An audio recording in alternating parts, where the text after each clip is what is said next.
The most important leadership lesson I've learned is that you can learn from anyone.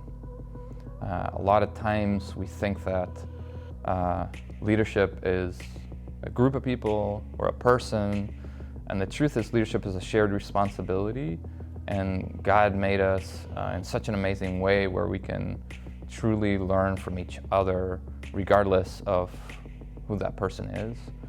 And then areas that God is dealing or teaching me in my life at this current season, I'd say He is challenging me consistently to be an integral person, meaning there is no David at work, David at home, David at church, and that sounds so basic. And so it's not in the big decisions where you lose that being an integer. It is in the very small decisions that you have to force yourself to have the courage to say, God wants me to do this way. I will be and do it this way in all aspects of life. And this was a process. I didn't arrive to this place immediately. It took time to understand and to feel like I didn't require social acceptance to live out my faith at work. It's three aspects of it really. First is how we perform.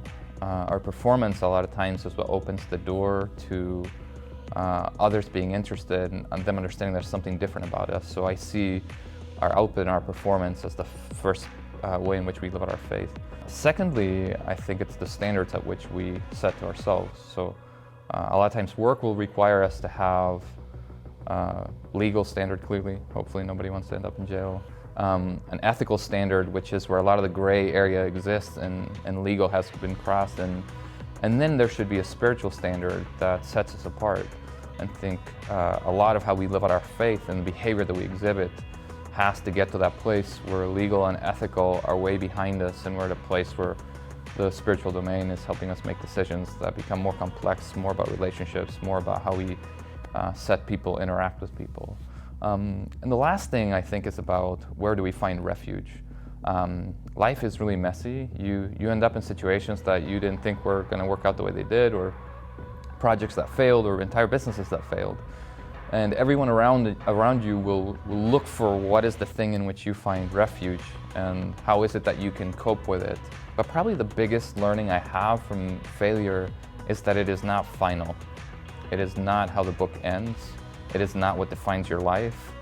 And I think in those moments, us living out our faith is critical, and us having a God of redemption is amazing.